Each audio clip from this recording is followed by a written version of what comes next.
In this video, we are going to be taking a look at the track rendering and bouncing options that we have in Studio One, how they compare to Pro Tools.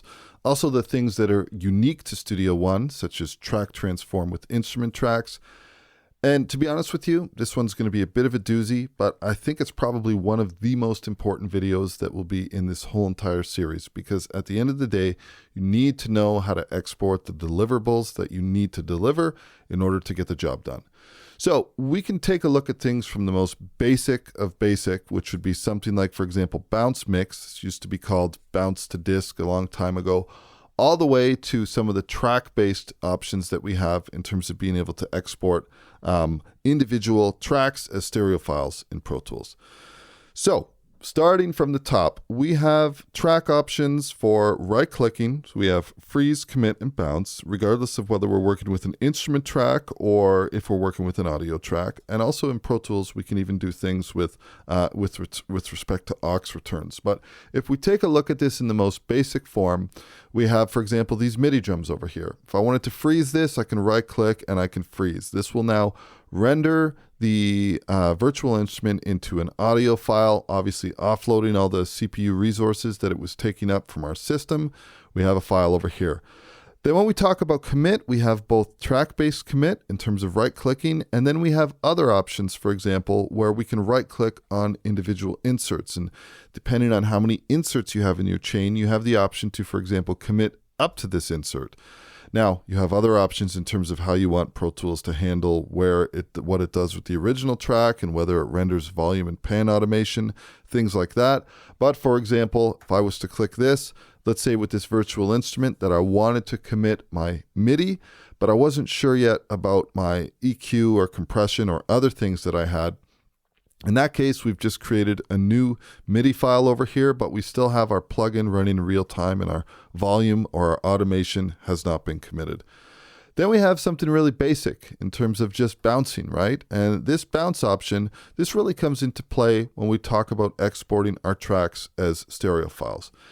Now, I'm hesitant to use the terminology stems because for a lot of people, and depending on what sector of the industry you're working in, whether you're working strictly with music or whether you're working with post-production workflows in audio, even if you're a composer, stems is a tough thing to narrow down because stems can be seen as different things by different people. Somebody might say, give me a drum stem, but then you could also have, for example, a kick stem, a snare stem.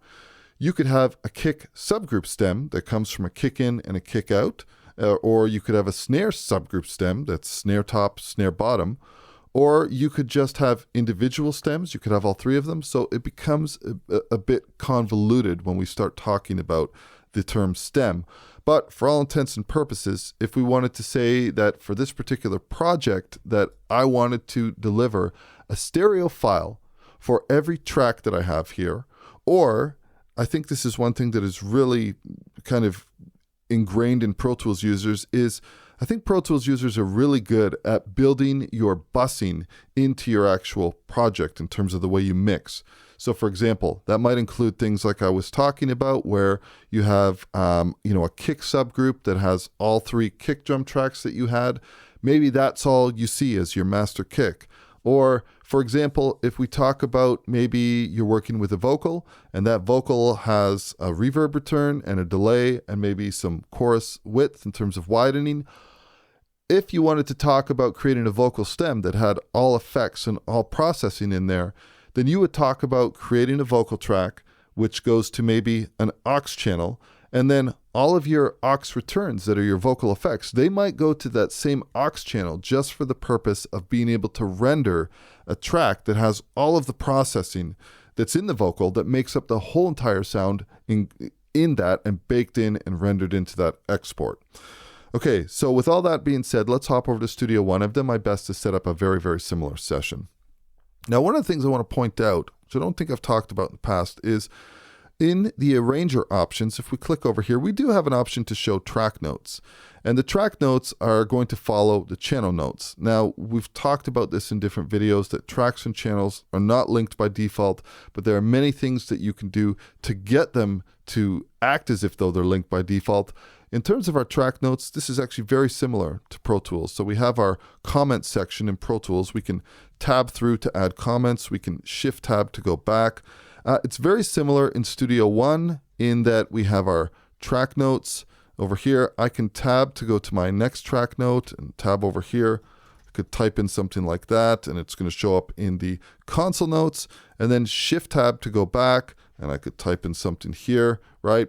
So this is very, very similar. And if you like working with the type of workflow, let me just double click this, where you want to be able to see what you're doing, and you don't necessarily want to have the console open, but you might have the arrange window open, then this is a great option if your comments are really important to you. Just enable your track notes, and it takes up a little bit of screen real estate, but regardless, that's something that's available if you want to do that. I'm going to hide them though for now. Okay, so first things first, let's talk about something that is very much unique to Studio One. But before we do that, I'm going to add a couple plugins just by using some of my macros that I have. So we have a couple plugins over here, and while we're at it, let's also add just a little bit of volume automation. And we'll see why in a second. Maybe this one over here. I'm just going to drop this down a little bit. Okay, so when we talk about working with instrument parts and how the options that we have to render them, in Pro Tools you have freeze, you have commit, and you have bounce. So in Studio One they have something really unique which is called transforming. So we have the option to transform to audio track. Now, when we transform to audio track, we have the ability to render the inserts. We have the ability to preserve the instrument track state. What this means is that we can go back and forth between MIDI or an instrument track and audio. And then if we needed to make some changes, maybe go back and modify something, we can go back and forth between these two quite seamlessly. And even if you do edits where you snip something and you move it down the line, then this will all be retained.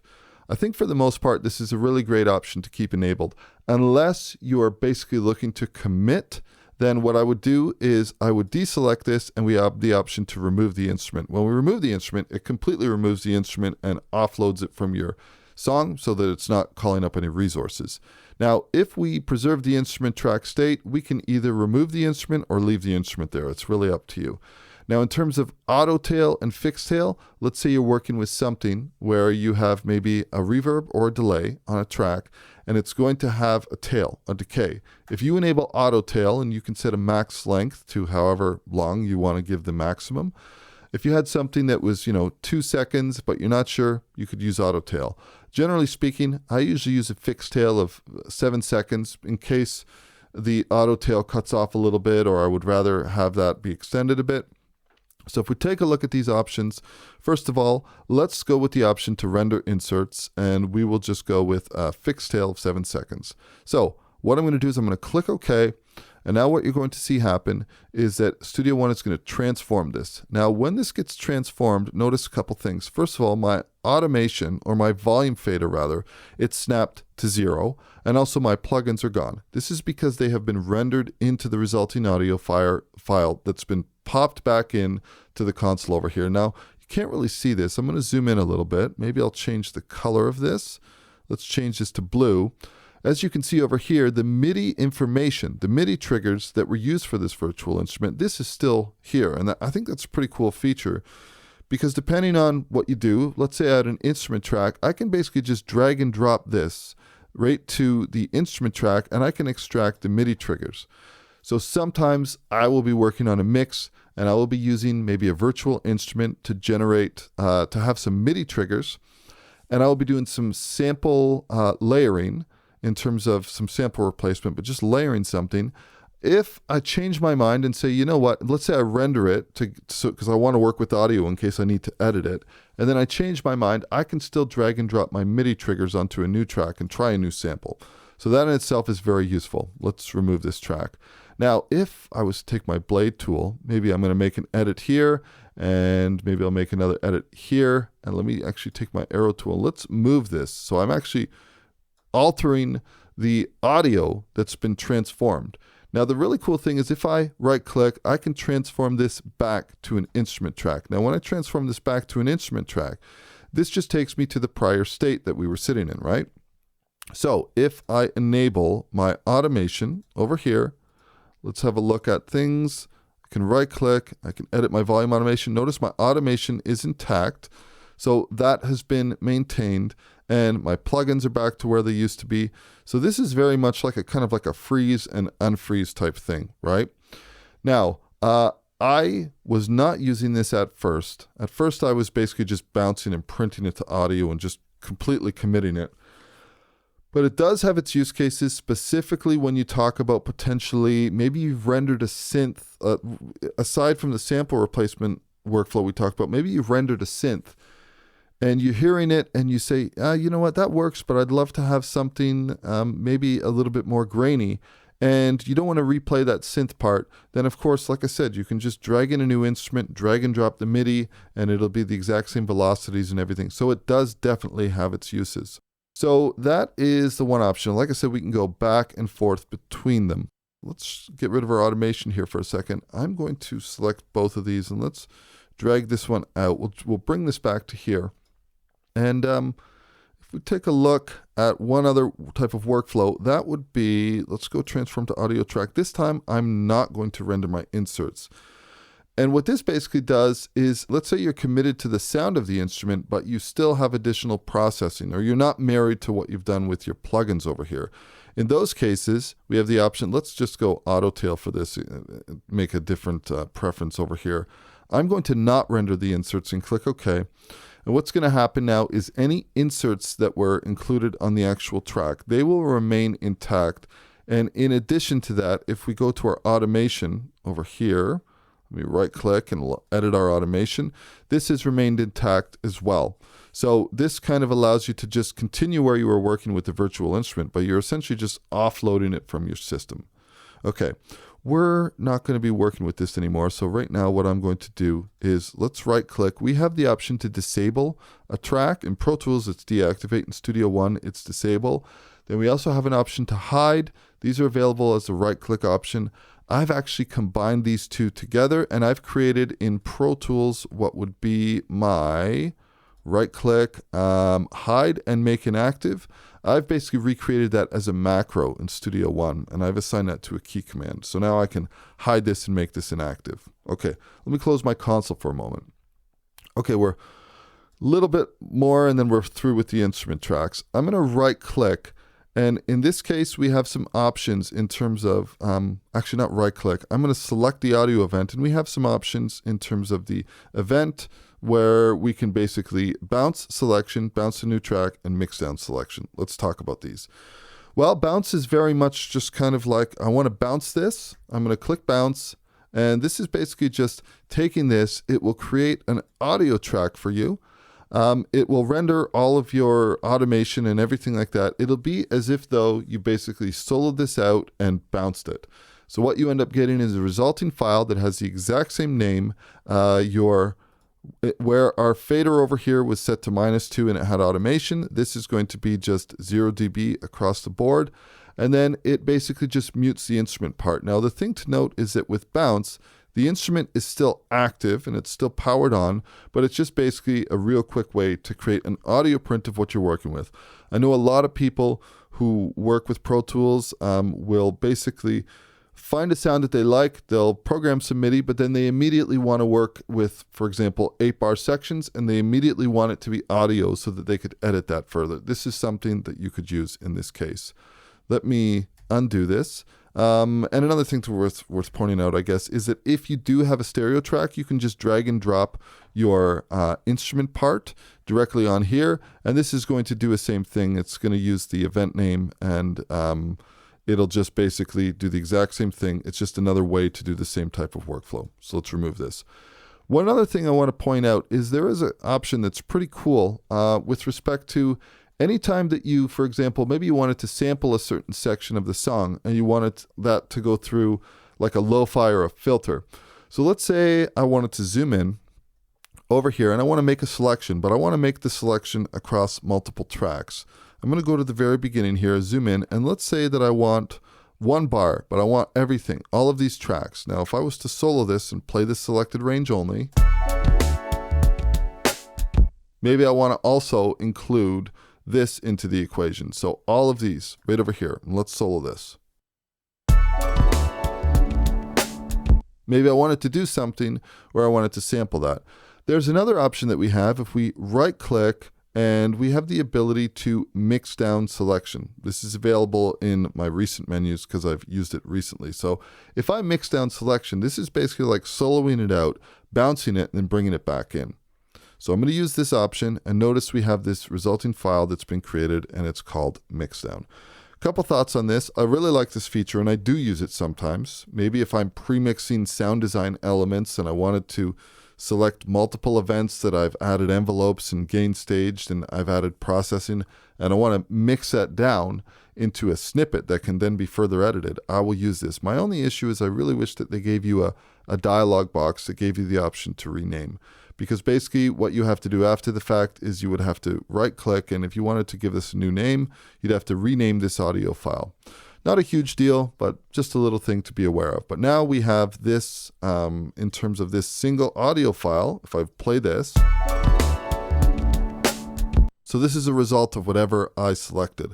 Now this could also be something where we're selecting this. You don't have to always just make selections across different files. Like I could, for example, select this event, and then I could select this event and this event. And if it's either a range selection or an audio event that's selected, the Mixdown Selection option is going to basically give you a little mixdown of whatever it is that you've selected. Okay, so that's the main stuff in terms of working with instrument parts and some of the options that we have to either transform them, which is very useful, or bounce them, or do a mixdown. And we have different ways that we can transform them or different ways that we can bounce them to audio, as we've seen. I'm going to get rid of this track here for a moment. Now, let's talk about the basic options in terms of just exporting a mix, right? We go to Song and we export Mixdown. Studio One, or rather in Pro Tools, used to be Bounce to Disk. Now it's, Bounce. In Studio One, it's called Export Mixdown. Let's open up this menu. One of the cool things about the Export Mixdown options in Studio One is multiple formats. So for example, we can choose each one of these and have independent formats for all of these, right? Doesn't matter. I could do whatever I need to do and set up different formats for these. We have the ability to give it a name. We have some publishing options in terms of if you want to push things to, for example, SoundCloud or upload to Persona Sphere. Automatically, Studio One will create a Mixdown folder that's within your song folder anytime you do a Mixdown. Or if you wanted to export it to a different location, you have the option to choose a custom path. Our export range options, these are between loop and between song start and end marker. We also have options to go, if you have multiple markers, you could export between each marker. This can be useful sometimes if you have multiple edits of different cues lined up. In terms of our options, I never change this from main outs really. And then we have, for example, use real-time processing. If you're using any external hardware, this will be enabled by default. And we have write tempo to audio files, import to track, meaning that we want to bring it back into our song, close after export. Those are the main ones that we'll focus on over here. Now, in terms of your export ranges, just a couple quick notes. If you are working with your loop follow selection preference enabled, which would be very similar to a Pro Tools style where we select the clip or make a range selection and our loop brace follows, then it's basically just making a selection or making a range selection across what you want. And then when you export, it's going to use the between loop, and that will make sense. There is another option in terms of using the song start and end markers. This is something we haven't really spoken about yet, but with respect to markers, if you wanted to select an event and you wanted your markers to snap to that, there's a key command, Alt or Option Y, and this will snap your markers to the exact event. And then we can obviously move them, and it's going to snap if our snapping is enabled, or we can move them freely if our snapping is disabled. Most of the time, though, I think for the most part that working with the actual loop brace selection is a good way to basically visually see it and make sure that you're doing things properly before you export. I'm going to disable this preference, and also let's bring these start and end markers back over here, and we'll close our marker track. We've covered a lot here. The last thing I want to tackle is going to be the stems option. Like I said, I'm hesitant to use the term stems when it comes to exporting because these can mean different things depending on whether you're working with music or post-production and who you're working with, or whether you're doing sound design or whatever the case might be. That being said, we have an option in Songs, and it is called Export Stems. Now, inevitably, we're going to come back to this discussion over here with tracks versus channels. Disclaimer. 99.999% of the time that I use the export stems function, I use channels. Let's talk about why. Well, I come from Pro Tools, and what that means is that anytime I'm doing my routing, anytime I'm mixing something, I'm always mixing it with the thought process of what do I have to deliver for this project. I'm actually going to use my macro that I created about hiding and basically hide and deactivate this track. And let's open up our channel list. I'm going to bring in a different instrument part that's currently deactivated. We'll right click, and in Studio One it's called Enable and Disable. Let's enable this track. Okay, couple things to talk about here. First of all, I'm going to highlight across these, both of these, and I'm going to click the G, and this basically will kind of consolidate or glue these together, and then they will automatically, it's going to take on the name that's in the track header. When we talk about virtual instruments using multiple outputs, if I was doing this in Pro Tools, I would basically have to come into the virtual instrument that I'm using, and then I would have to open up the mixer. I'd have to choose what type of routing that I want to do in terms of which one, which virtual instrument output that these are using. And then based on if I was using audio tracks, or I might even submix with aux tracks, I could choose those virtual inputs that are seen by the Pro Tools mixer. In Studio One, we have a different way to approach this. It's actually really quite easy. I'm going to open up the virtual instrument. We can do this either by clicking the instrument editor in the console or by clicking this little instrument icon in the track header. So if we take a look at this one, I've basically done the same thing. I've got a drum pattern I've just dragged in one of the grooves, and I have enabled multiple outputs. So kick is coming on 1, snare is coming on 2, and then what do we got here? We got hi-hat coming in on 3, and then in terms of our ambience, overheads, reverb, distortion, and compression, I set these all to output 4. It is very easy to get your virtual outputs to be seen in Studio One. But this is one of the areas where the tracks versus channels things comes into play. So all we have to do is if I click this little icon over here that says outputs, notice we have all of the different outputs that are reported by this virtual instrument. I'm going to enable the outputs that I used, which is 2, 3, and 4. And notice that all of a sudden, now we have these outputs. Now I'm going to close this and let's play this. Let's solo all of these. So we'll solo this one over here and let's play this. So now I have all of the outputs coming out of these different channels. Like I said, think of this as you have, for example, an old school drum machine. You're sequencing in a DAW or you're sequencing somewhere and you've sequenced it, and then it has multiple outputs that are being fed into a console. You have your kick and your snare, and however you've separated it, they're showing up in the console. That's the easiest way to think about this. I'm going to make these all the same color just by selecting these, and let's choose this. This is an easier way to just be able to see the grouping that we have. When it comes to stems, either in the case where you're working with, for example, a virtual instrument that has multiple outputs, or let's go to our drums track and let's go to our browser and we'll go to our effects and I'm going to open up my favorites and let's scroll down and I'm going to use my trusty Valhalla vintage verb. Let's drag and drop this in place and let me set up something, not this much. Maybe we'll do something like just give ourselves a really short decay and we'll use kind of like a room sound. Okay, I'm going to solo this. Whoops, we're going to solo this over here and let me drag up my sends. Okay, so now when we talk about this type of thing, this is what I was talking about with respect to exporting stems. If we take a look at the drums, for example, the drums, technically speaking, the drum sound as a whole is made up of the direct sound of the drums, which in this case is just a stereo print, right? We're talking about the audio. But also, we have a reverb effect that we've added. If we take this off, our drums are completely dry. But that, in terms of the whole entire drum sound, and hearing everything that's part of it, we have our drums and we have our reverb. So in a Pro Tools context, if I was exporting these, I would basically be looking to bus both of these together. And then I might call this drums, I might say drums wet, something that gives me an indication that this is the drums with the actual reverb printed in. Now this will help us kind of make a little bit more context out of tracks versus channels. So let's go back to our export stems menu. We're going to go to export stems and let's take a look at this. If I look at tracks, notice we have a lot less choices, right? Notice that I have, for example, MIDI drums 3. Let's ignore these two because they're completely disabled. I have my bass, I have my drums, I have my omnichord, I have my percussion, and I have my sound effects, and I have my synth.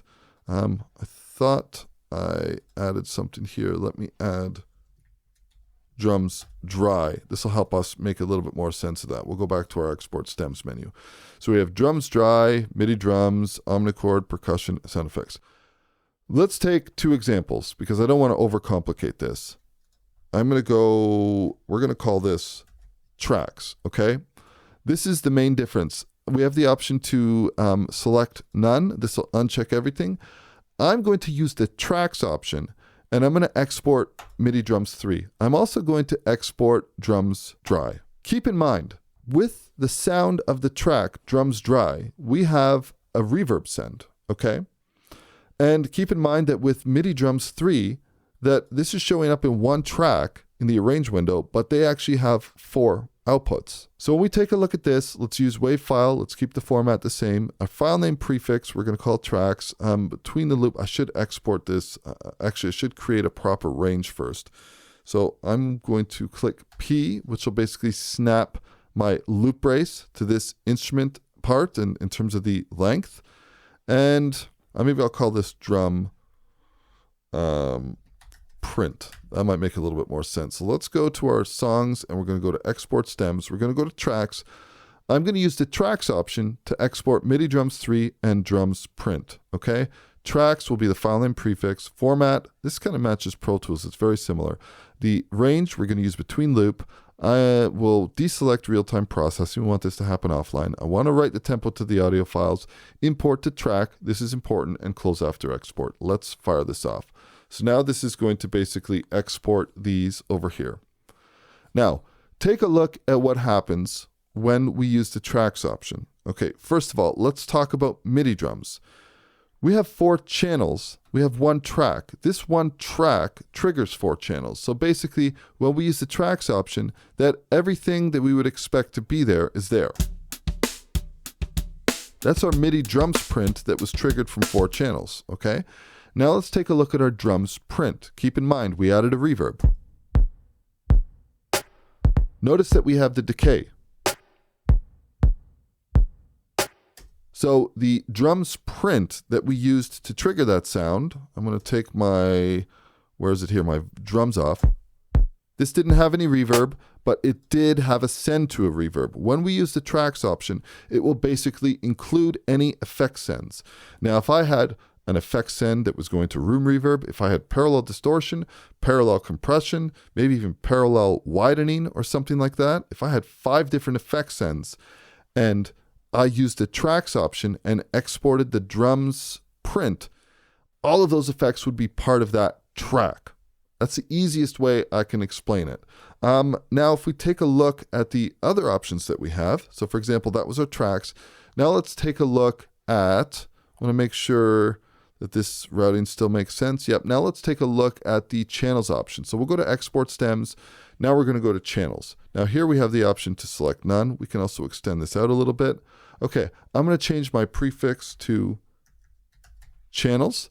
And in this case, we have any channel that's available in the console. This is the easiest way to think about it. If it's available in the console, it's available to export. So in this case, I could export MIDI drums 3. This is basically just my kick. I could rename that if I wanted to, technically. Actually, let's do that because that might make sense. We'll call this, we'll name these actually what they are. This will be kick, this will be snare, this will be hats, and this will be called, let's just call it ambience or something like that. If we now take a look at this and we go to our song and we go to our export stems menu, we have kick, snare, hats, ambience. Then we have bass, okay?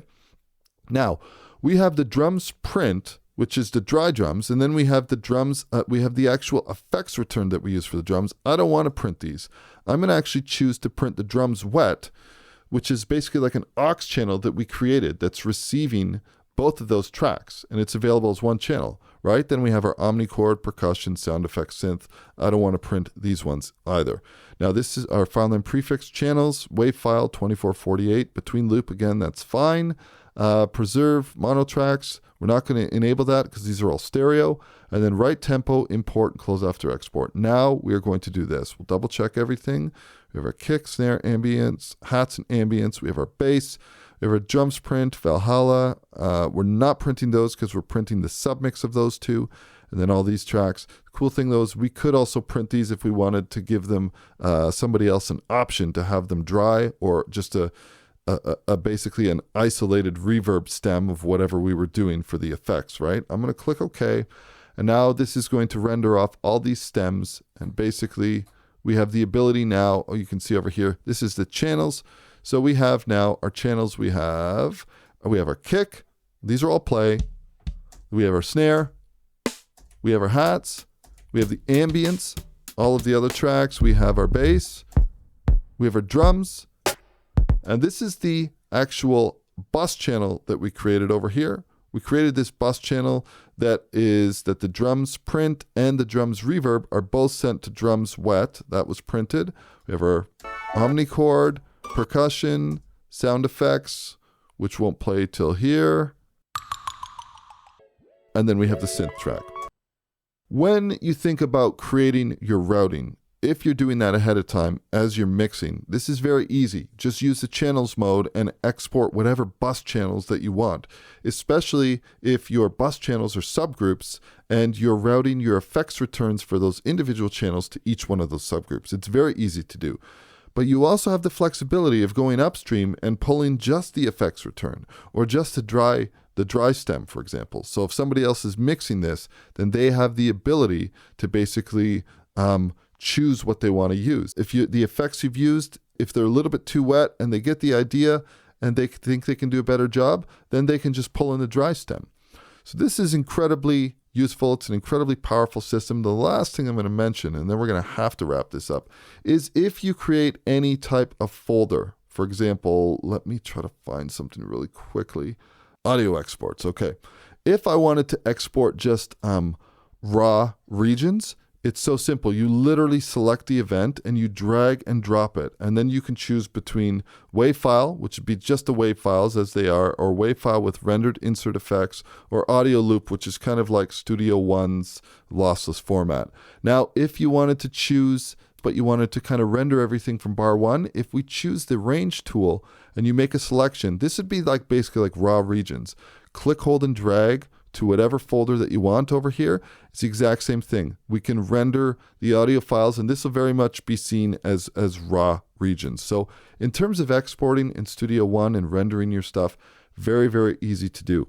I'm also going to make sure that I put a link in the description to a video that goes into even more detail than I did here with respect to exporting stems in Studio One and tracks versus channels. It has more examples, but hopefully I've covered enough in this video to give you everything that you need to know in order to be able to export whatever deliverables you need to, regardless of what type of session you're working with, and also ways that we can either kind of like freeze, transform, commit, or bounce either our audio or our instrument.